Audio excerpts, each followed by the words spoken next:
Spencer's either right or he's an outlier. I feel like we do this every 2 months.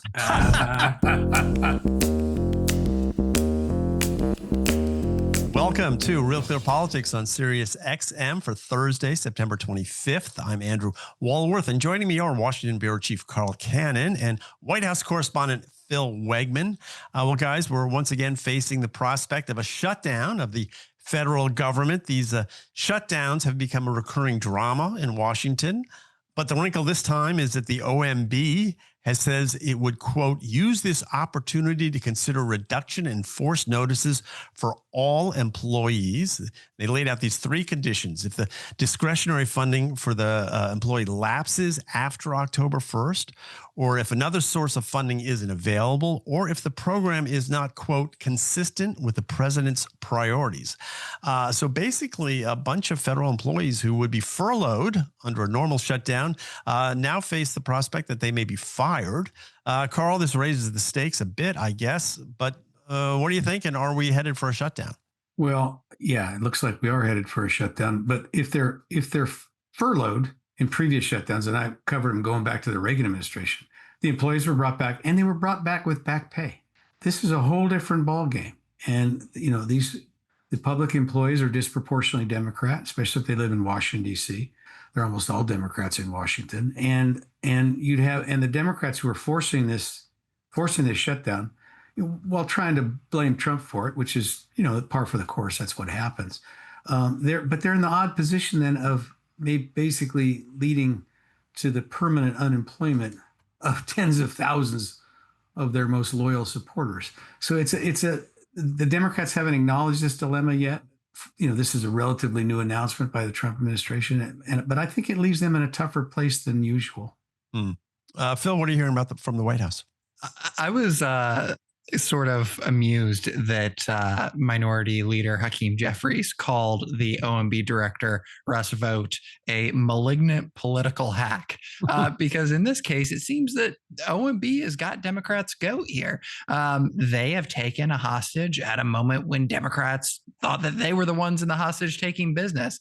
And I think that to understand where the White House mind is on all of this is that they have not paid a political price yet for these reductions in force and these shutting downs of agencies. So for them, this is just returning to the well. And I think for Democrats, this is fundamentally not understanding their opponent.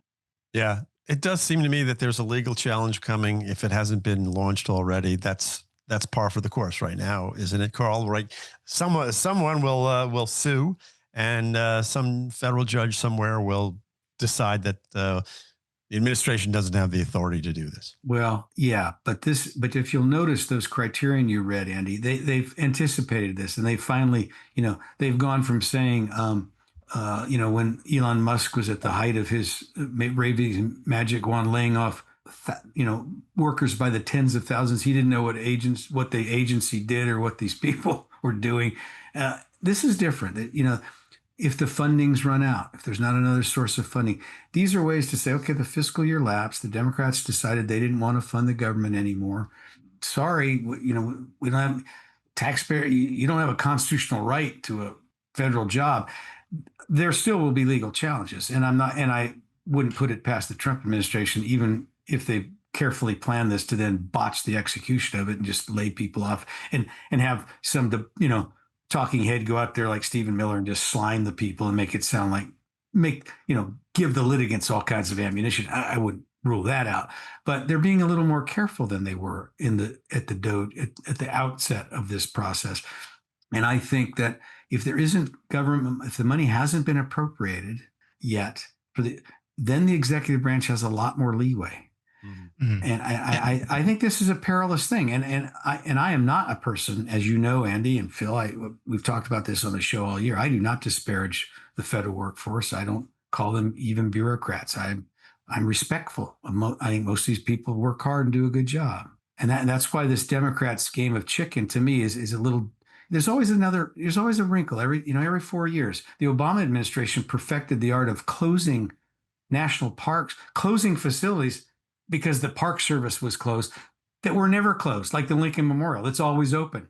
and then putting up barricades, preventing people to go where they could have gone before the shutdown. I thought that was, and suspending contracts and doing things in the Park Service, because the National Park Service was the most popular agency. So they were going to make people suffer. They were going to make voters mad. I thought that was up the ante. I didn't approve of it, but pretty tough. Politics ain't beanbag, to use the old phrase. But this is another order of magnitude. Again, you're talking about people's livelihoods.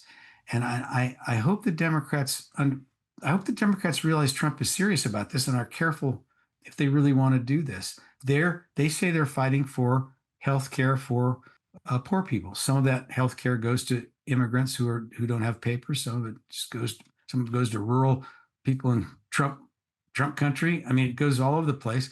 That's what they say they're fighting for, and they've convinced themselves that this is really about principle, and it may be, and so it's going to be hard to back down. But I think they're in a bit of a bind here. Maybe I'm wrong about that, but yeah. So Phil, yeah, the sort of conventional wisdom, I guess, is that the party in power sort of owns the shutdown and pays a political price for it.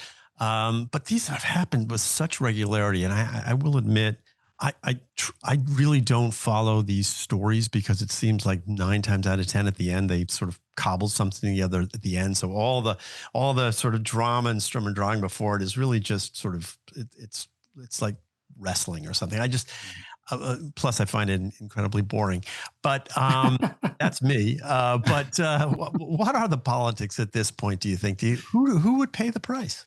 The White House and Republicans are out there saying, look, we've put forward a continuing resolution, which is completely clean. It just locks in for another 3 weeks the current spending levels, and then we'll negotiate later. Democrats, they're sort of acting a little bit more like their opponents in the House Freedom Caucus might, for instance, trying to leverage this to get some of the money back that was taken away during Trump's One Big Beautiful Bill, like Cannon mentioned. I don't know who owns this, but looking at the players who are at the table right now, Cannon did a really good job of laying out why this is different than some of the really ad hoc shoot from the hip layoffs that defined the Doge era. OMB Secretary Russ Vought, this is someone who, knows the bureaucratic playbook. This is someone who is a very seasoned knife fighter, not just on Capitol Hill, but, within the administrative agencies. And for crying out loud, he was the one who was whispering in members of Congress's ear when they were, running former House Speaker Kevin McCarthy out of town. So he's no stranger to these types of high stake poker games. And I think that Democrats, they may have gotten over their skis here, because if they do go forward with a shutdown, well, then Russ Vought and this administration, who has always seen administrative bloat as a problem, they're going to say, okay, well, make my day. We'll finish some of these layoffs that are to our advantage. And again, right now, they don't think the public will blame them. Well, the one thing I would say, Andy, you said that party in power usually takes the blame for the layoffs. I see it a little differently. I think basically Republicans usually take the blame for the layoffs. I just thank our friends in the press corps for that. But whether Obama's president or Clinton, George W. Bush, Reagan, Trump, the Republicans are blamed because they're trying to, push Granny over a hill in a wheelchair. That was an ad during a Democratic Party ad referencing a previous shutdown. I think Paul Ryan was the alleged perpetrator of that crime against humanity. Yeah. Well, here's the other thing about this is so what the Democrats, I guess, this is my understanding, what they really want is they want to restore this Medicaid funding. I guess it's $67 billion a year. So it's real money. It's a pretty big ask, but it's also they're signaling, it seems to me, because it does sound like no matter, and this is just a fact that's going to happen or not happen, but those premiums, people will lose their coverage or the premiums will go up. And when that happens, which starts, I guess, next year, the Democrats will be in a position to point to that, Phil, and say, well, look, we fought against this. This is exactly why we wanted to stop the big, beautiful bill. And people will feel it in their pocketbooks. And this is a lot of people. Apparently, it's about 90% of the people. There's 25 million people who use the exchanges. according to USA Today, 90% of them will have some sort of increase in their insurance bills. Their insurance bills may be going up anyway. But again, wait, before you ask Phil about the politics, let me cut you off for a second there, Phil. We got a story in Real Clear Investigations by Jim Varney, who said that there's something like 12 million people who have been added to the rolls of these exchanges who never saw a doctor, never filed a claim. And nobody can satisfactorily explain to me what that is. One factor seems to be that some of the unscrupulous insurance are signing people up without their knowledge.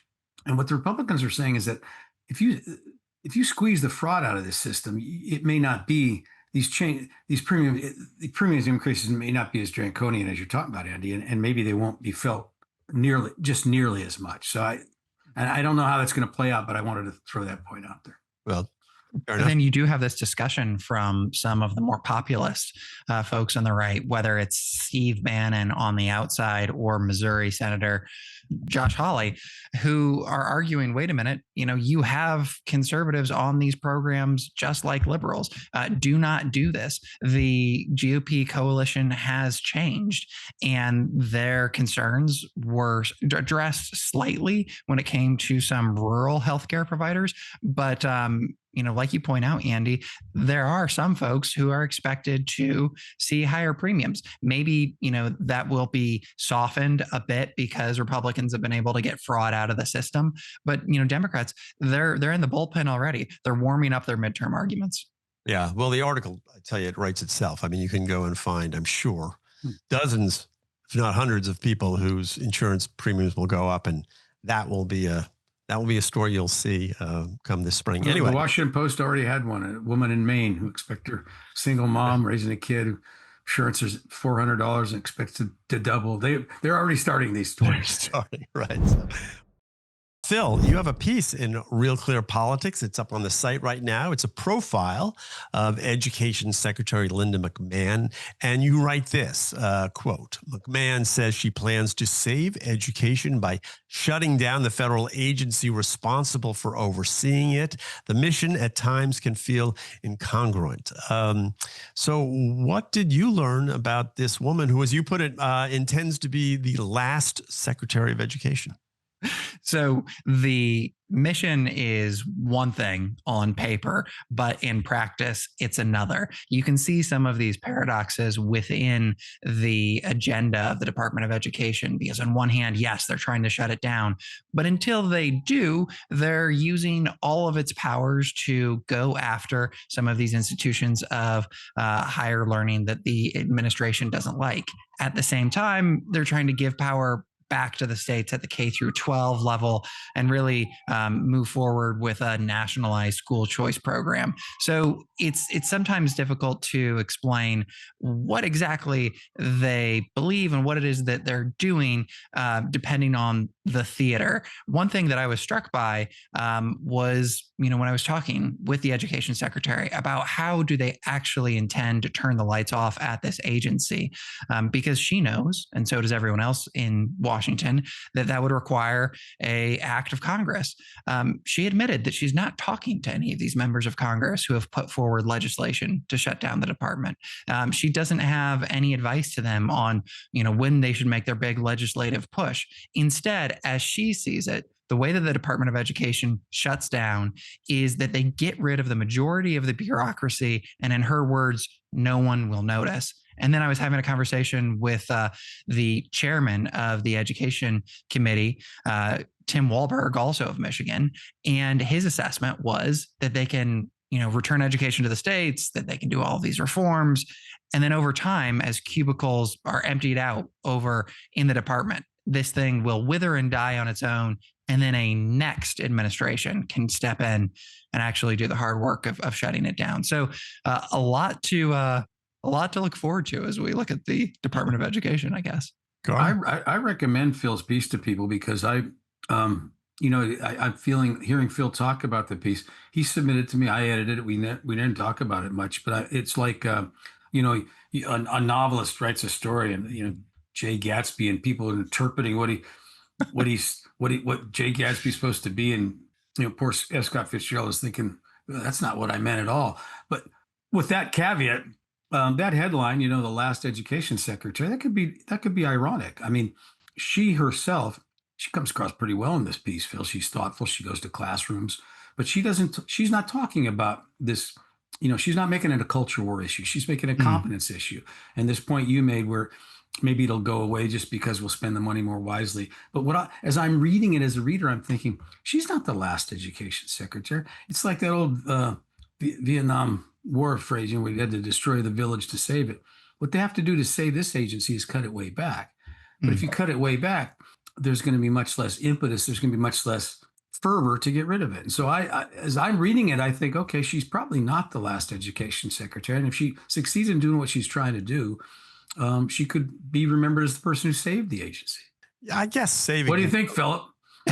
Well, yeah, I was a bit ambiguous there, and there was a bit of irony because she admitted in my conversation with her when I was pressing her on actually how does this get done, how do you shut down the department? Their answer is, well, we're signing all of these memorandums of understanding, or maybe the Department of Treasury takes a closer look at student loans. The Department of Justice, they're the ones who enforce Title IX and Title VI.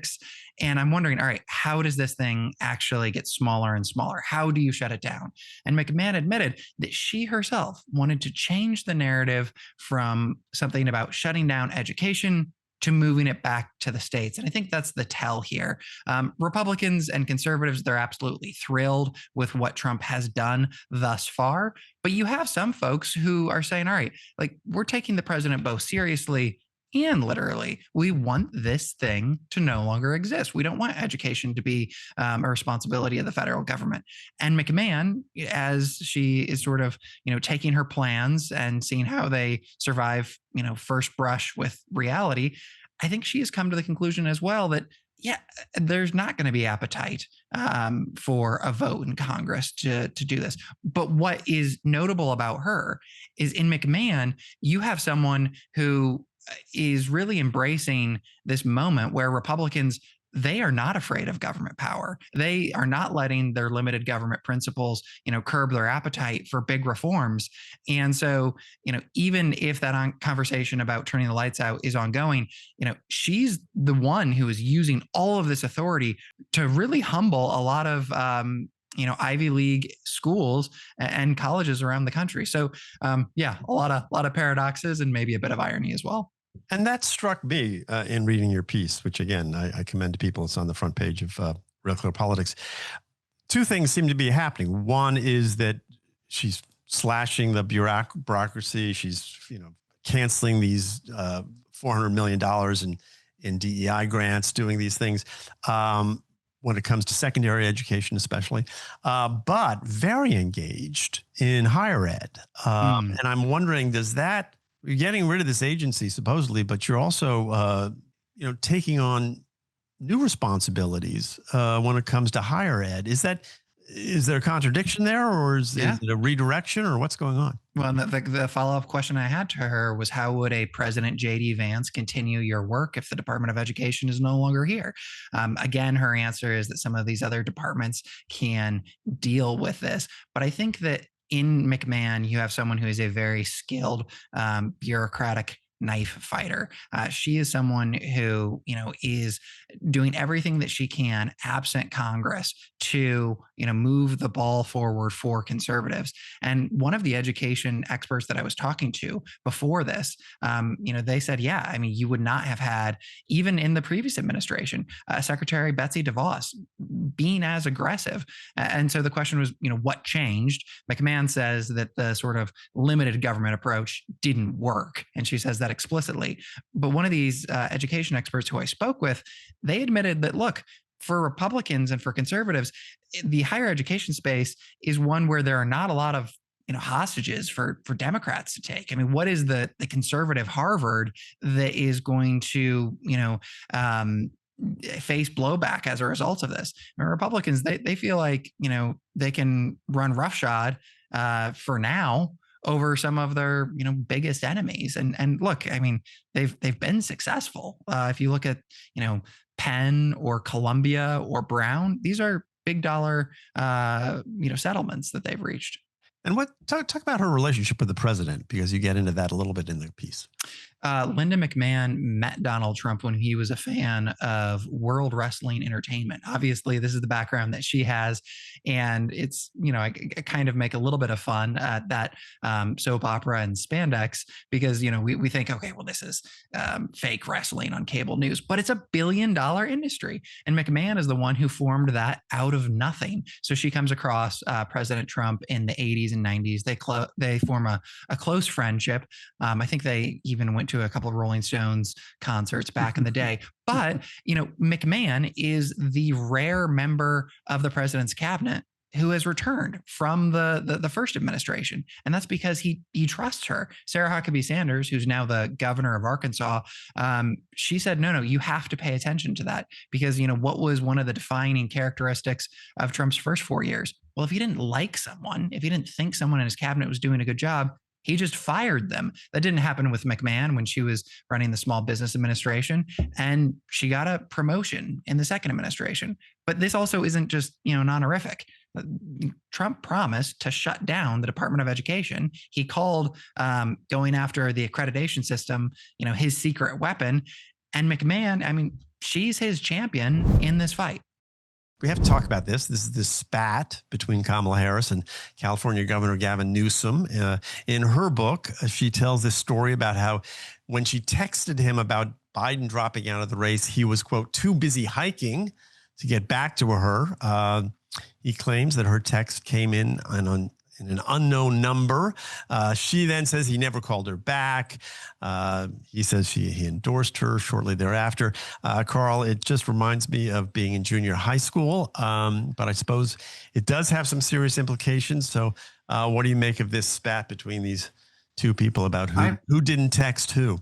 I've been waiting 25 years for these two to come to some fight like this. I didn't think it would be over this.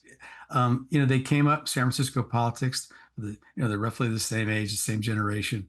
They won local offices on the same night, went to the same parties, literally the same Democratic victory parties in San Francisco. They have the same donors. They used to have the same advisors. Tom, we talked about this earlier in the week, and Tom said, are they friends? And I think frenemies might be a better description, but that's not even fair because they've never, until now, they've never had any petty BS between them. They've been civil, respectful, but obviously rivals. And, there was a thought he was going to run for Senate. And when he decided not to, when she decided to run for Senate, he's going to run for governor. Those were two jobs that suited their temperament and their talents better. Him as governor, she as senator, in my opinion. But now she's deciding what she might want to do, and what she might want to do is run for president. What Gavin Newsom might want to do is run for president. So there's no avoiding it. But for her to pick this fight, I don't think it played to her strength. She writes this snarky thing in the book. He was too busy, and she has the screenshot, hiking, we'll call you later. And she says he didn't call later. Well, what he did was he called the Biden people to make sure that this was real, that Biden was dropping out. He was Biden's number one surrogate. He was asking for direction. Where are we going? Pelosi also was holding out. She didn't endorse immediately. She thought there might be a primary. Barack Obama wouldn't endorse her immediately. He also thought maybe they'd have a Democratic process, the Democratic Party, but no, Biden wanted to steer it to Harris. And he apparently conveyed this to Newsom. And Newsom then endorsed Kamala Harris that very day, 3 or 4 hours after this text that she's taken umbrage at. And he was one of the first prominent Democrats to do it. And the LA Times had a story that morning. I remember it. So the other day, yesterday, I guess, Gavin's asked about this at this press conference. He said, are we really going to talk about, are we going to waste time talking about this? Of course, he'd rather just spend all his time sliming Trump and Ron DeSantis. But okay, let's go there. He said, and he laid it out. I endorsed her that day. I was busy gathering my people together. So, and the endorsement he gave her was full-throated, very laudatory, not stinting at all. It was just a muscular endorsement, no ambiguity at all. And Newsom says to the reporters, because he hadn't seen her book yet, I assume that's in there too. Oh, he knew it wasn't in the book when he said. Well, it wasn't. So that was a dig. Okay, What do you make of this California spat? So the main point there that Cannon noted is that on that Sunday morning, all of us are wondering, as political reporters, is this going to be a passing of the torch, or is it going to actually be a contest? Will there be that mini Democratic primary? I would speculate that perhaps the California governor was also curious. Is this thing going to be, a coronation for Harris, or will this actually be a fight? And I'm not surprised that he didn't immediately take the call. I don't know if he was actually hiking. I mean, good for him if that's what he was doing that morning. But taking a step back from that, I think that as you look at this, here you have Vice President Harris, who is licking her wounds, offering an explanation for why her campaign failed, and explaining a lot of the really historic hurdles that were put in front of her. Newsom, on the other hand, he's going on offense. He's attacking DeSantis. He's attacking Trump, as Cannon noted. And so Democratic voters, as they look to the future, or wonder, who am I going to support in the short term? In Newsom, they have someone who's still fighting the fight. In Harris, you have someone who's offering an explanation and throwing an elbow. Well, or maybe she's just thinking further ahead. She's looking at that 2028 primary, and she's sort of going after her opponents in that primary early. Carl, it does seem to be that, they're both from California, and they're kind of in the same lane in that they aren't all the way over in sort of the truly woke. They're sort of, they're pretty woke, Andy. Well, no, and she's considered a little more liberal than him, but not on policy. She's not a squad member. No, that's right. And also, that's right. That's right. And she talks about Israel and Gaza very, very measured way. She right. owns a gun. I always point this out on the show. We've never seen the gun, but okay. But Newsom, Newsom came into politics as a businessman. He was a bar and restaurant owner in San Francisco and ran for city council. And in those early days was motivated in part by all this red tape you had to do business in San Francisco. So he's a free market capitalist, which today, that used to be every Democrat in the country. Now it's about, 40% of them. So yeah, we're really slicing the salami very thinly here, but it's more of a personality thing. The larger question, and Stephen A. Smith raised it, I mention him because if you're listening to us on our podcast or on YouTube channel, you wouldn't know this, but on Wednesday, we're no longer on Sirius XM. We're 4 days a week now because Stephen A. Smith has taken our slot. And he talked about Gavin Newsom yesterday. He was asked, some caller called in and said, I'm a lib and a Democrat, but I don't know whether to scratch my watch or wind my ass these days. And Stephen A. Smith gave a very erudite answer. And he said that you shouldn't sleep on Wes Moore or Josh Shapiro. Mm-hmm. And then brought up Gavin Newsom. He didn't even mention Kamala Harris. He brought up Gavin Newsom and said, the problem from Gavin Newsom is you're from California. And he said what Tom Bevan might have said had he been on that Wednesday. And he said, people will point to homelessness. They'll point to the California economy and all these problems with California. So the macro problem, the micro problem is which one of these Californians emerges. The macro problem is, can a California Democrat be elected nationwide? Can a California Democrat carry a state like Pennsylvania? So that's sort of the big question for 2028, one of them. Well, we should also note that in the book, Harris seemed to take a shot at Pennsylvania Governor Josh Shapiro when she said that some of his staff were wondering how could he decorate, the vice president's office if he was chosen as the running mate. So yeah, I kind of doubt that account, don't you? I doubt that account. I don't think it was a metaphor. Let's just say, yeah, maybe it's a metaphor. Democrats, when they were framing things an existential fight, I don't know if that happened. But again, to the point that maybe she's just feeling out the 2028 Democratic primary field. Maybe she's getting her shots in while she has a free hand. Well, Carl, who wins the Democratic primary in California? Between Newsom and Harris. Between those two. That's an interesting Well, right? Fortunately, I can fudge on that question because the primary will be held in June, and by then one of them will have dropped out.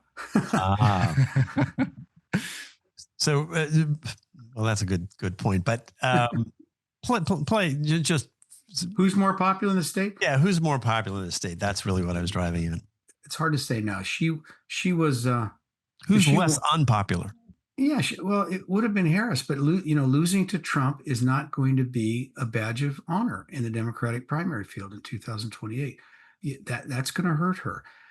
She's been addressing in this tour that she's been making, the former vice president, her unfortunate remark. I can't think of a thing that she'd do different than Biden. She's gonna have a much better answer than that. She's trying out different answers.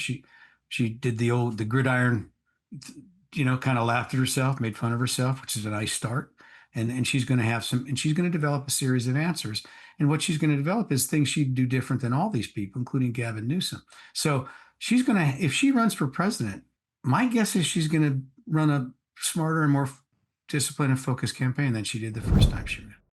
I'm here with Carl Cannon, and our guest is Spencer Kimball. He is the executive director of Emerson College Polling. So, Spencer, welcome back to the program. Thanks for having me. So you've got this new poll out today about the New Jersey governor's race. The election will be held this November. Let's start there. Mickey Cheryl, I guess, is the Democratic candidate. Jack Ciattarelli is the Republican. How's the race shaping up? Well, we see a very competitive race here in Jersey. I know a lot of polling had shown Mikey Cheryl with a 9-10 point lead, but we see it as a toss-up, 43-43. And interesting dynamics happening with Governor Phil Murphy. His popularity seems to be down, and that might be dragging Cheryl in this race. I should tell our listeners and viewers, if you're watching us on our YouTube channel, Spencer Kimball does polling for Real Clear Opinion Research. So we work closely with him. And Andy and I, when it comes to Spencer Kimball, we don't pretend to be objective, but Spencer's polls are objectively usually the best out there or among the top of they're right. They're always at the top. So this number, Spencer, it jumped out at me. And if it hadn't have been you, I would have maybe wanted to say, well, that seems like an outlier. But because it's you, I think maybe the poll's moving, the dynamic has changed there, that the race has actually tightened. Is that your perception as well?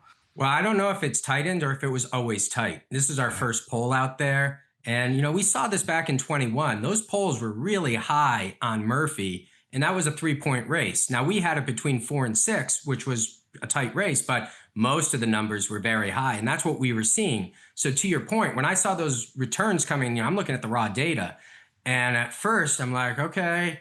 And then I'm like, whoa, this is not an 8. This is a toss-up. In fact, you could say that the Republican's going to win this race, because when you look at the likely voter, it leans towards Jack. And I'm like, the energy is with the Republican. But if you kind of just looked at it from the balcony, you would have thought that Cheryl had a lot of energy there. We're not seeing that in our numbers. Yeah, so let me just go ahead. Give a little context here, because the RCP average has Cheryl up 6.5%. Here's a couple of recent polls. Quinnipiac shows her up 9, Qantas up 10, and TIP up 7. So that's why for our viewers and listeners, this is kind of an important poll, because Spencer's either right or he's an outlier. I feel like we do this every 2 months. I'm not going to go through our track record, but I feel like some of these other folks are the outliers here. Yeah. We've polled this Jersey for 3 elections, 17, 21, and 25 now. We've been off by about 2 points. So yeah, we might be off by 2 points, and it could go to Cheryl's side. It could go to Jack's side. It's up for grabs. But if you think this thing's in the bag for the Democrat, I don't see it in our numbers. Well, that's raises another issue, Spencer. What Donald Trump's been on the scene now for 10 years, right? And we've always had this question, and it's played out in different ways in different states. But the big question is, can Republicans compete in the era of Trump when Trump himself is not on the ballot? And what this number suggests to me is that that argument has changed a little bit. The question now is, even at a time when the president is unpopular in some places, his policies are unpopular. The question is the Democratic brand been so tarnished that, can Democrats compete no matter how unpopular Trump is? And first I'm going to say is Trump is not as unpopular today as he was 8 years ago. Okay. So in our polling in Jersey, he was a -21. Now he's a -10. So I'm not saying, throwing a parade, but they're not as angry. Who they're angry at is Governor Phil Murphy.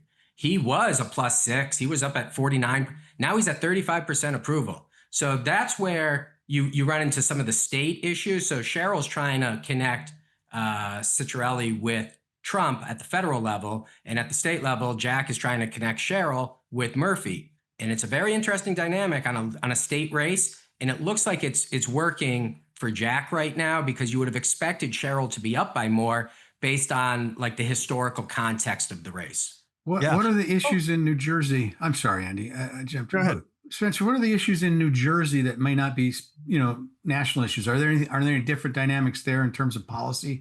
Economy, number one. It's like, 52 to, and then you throw in affordable housing. So like on the federal level, like Gavin Newsom, he can talk about threats to democracy, because that's federally what people care. But when we ask them, what do you care about in your state? That's not really what's pushing them. It's going to be the economy, and those are the Republican issues. So you're probably going to see Cheryl switch over into education, talk more on education, because that's more of a Democratic issue. But if she gets locked into taxes and the economy, that might help play it out for the Republican. It's a long road to election day, but the early voting is going to start soon. So we'll get an indication there as well of what the turnout's looking like. I did want to, you mentioned it, but I think it's worth noting in 2021, Murphy beat Citrelli only by 2.8 points, right? So it does. And that was a surprise. Remember how yeah, close that it was a surprise. He did pretty well. And Citrelli's been around now for a while. He's better known in the state. Trump is more popular than he was, as you point out. So it does seem to me that sort of 9 or 10 point, delta does seem a little too large for if you just look at the history of how Citrelli has run previously in the state. Yeah. And in the presidential history, Trump lost this state by 15, 16, then 6. So you could see so the people of New Jersey said, no, I'm going to go with the Democrat. I'm going to go with the Democrat. And then 10% was like, no, I'm going to switch over. Why did they move over? So like, you got to see those numbers and be like, that's actually happening. And that's an opportunity for Jack. Now, remember, Jack as a Republican, last time he was like a 40-40 favorable, unfavorable. In 2017, it was Christie's lieutenant governor who was running, and she was underwater. So Murphy was basically saying, I'm not part of the Christie administration. So Murphy, in my opinion, kind of got a cakewalk in to the governors. Last race was a tough race. He ran against a good opponent, and it was very close. This race is, again, Jack, I think, is still a good opponent, and we'll see if Cheryl is able to, get over the top. Yeah. Spencer, when you say that, you remind me. So we have these two states, Virginia and New Jersey, and they get to go the first off year, the year before the midterms. And so everybody pays more attention to them than they would otherwise. For years, Virginia was, a purple state.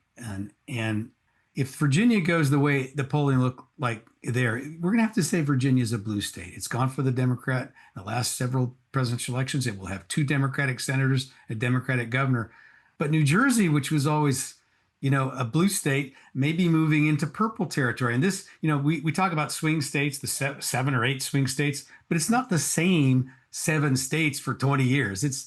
There's always one state that drops out of that list and another 1 or 2 adds on. And I'm wondering if we're seeing like a historical shift where Virginia's becoming more liberal and New Jersey's becoming more conservative. Well, we saw New Jersey kind of swing this way back in 2004 with Bush. He only lost the state by about 6 points. So, but then boom, it goes right back with Obama. So if you have the right messenger, certainly there's an appetite for where the Republicans are. But again, and you look at that big picture, Murphy lost, he wins by 16, then it goes down to 3. So it's a 13-point swing.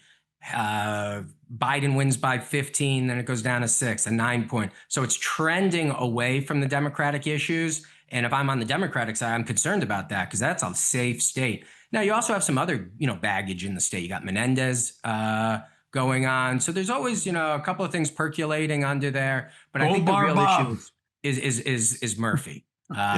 I don't think the governor is leaving office on a high note. And you do have this sort of tradition in some of these blue states of electing a Republican. I'm thinking of Charlie Baker up in Massachusetts, where you are, or Maryland, where I am, or for that matter, Chris Christie in New Jersey. So they sometimes like to have someone in the even Youngkin in Virginia. Virginia, yeah. Hey, I want to ask you about New York governor's mayor's race. I'm sorry, while we're talking about this, you had Mondami up 15 points in your poll back in September 8th. The RCP average has him up 18.7% at this point. Is that race over? Is this in the bag? Pretty much. Without Sliwa or Adams dropping out, and even if they drop out, I don't know if that's the game changers at this point. But yeah, well, Spencer, they waited too long. If they both dropped that's right. Now, right? That's what I'm saying is that Cuomo, I think, has a ceiling. And we saw that in the primary. He couldn't get over 35, 36 in the Democratic primary. And what happened was over the course of 3 months, Mamdani was able to eventually get there because there was these undecided voters, but they knew they weren't going to vote for Cuomo. And I think he's in the same boat. He doesn't seem to get over 28, 29 in any of these polls, and it's probably going to melt. So he's probably, we got one poll to do right before Halloween, and we'll see if there's any changes in that race. But from what I've seen out there, it looks Mamdani's going to have this. Now, that might influence this New Jersey race because Cheryl is doing well with younger voters, and she has not taken a position on endorsing Mamdani's candidacy. And if they create a wedge there and she loses some of that younger support, that would be detrimental because she's doing so well with that younger vote that and not well with the older vote. So it'll be interesting to see how that plays out locally here too. Hey, we just got a few minutes left. I do want to ask you about the generic congressional ballot too. You had that as a tie back in August 26th. I go back and I read your polls because they don't go stale that quickly. Yeah, but the RCP average has the Dems up 3.6%. So you have them tied, as I said. How does that stack up compared to other midterms? And what do you think is going to happen? Generally, a wave year, you're going to see a 7 to 8 point spread. So the Dems, they would be excited if they see that. You've seen some polls where you've seen it at double digits at different times. So it's percolating in that direction, but we don't necessarily see it that way. First of all, there's a lot of gerrymandering going on where certain House seats are not going to, it is going to be what it is. But we don't see a wave right now. And I think this governor's race is an interesting thing because in the likely voter, Jack is winning, but the somewhat likely voter, Cheryl, is winning. And it's like a lot of people are sitting on the sideline waiting for that energy. And we'll see what the left does to create some of that energy as well. Well, Spencer, we're the last week of September. If your campaign hasn't caught fire by now, this election is the first week of November. We're not far away. No, you have early voting starting. And so we're going to see this. And, that was Harris's problem. We did that race. She had a lot of people sitting on the sideline who just weren't energized to go out and vote, and they didn't vote. And if that happens in New Jersey, that would be a detriment probably to the Democrat. And we'll see what the Republicans are. But it's a tight race. It can go in either direction. But when you look at that internal data, it was surprising to see Jack doing as well, considering what you had seen publicly before. Yeah. All right. Well, Spencer, we're going to have to leave it there. Thanks for coming on. Always great. And we'll be keeping an eye on these polls. And we'll have you back after the election and see where you were right and where you were. He's rarely wrong, Andy. Rarely wrong. I didn't say appreciate wrong. it. Right. Yeah. I'll bring my humble pie with me, but hopefully a few victory laps. Thank you, guys. Have a great day. Right. Well, thanks, Spencer. We've been talking to Spencer Kimball. I'm Andrew Walworth. I've been with Carl Cannon. That's our program for today. Have a great evening. We'll see you back here tomorrow.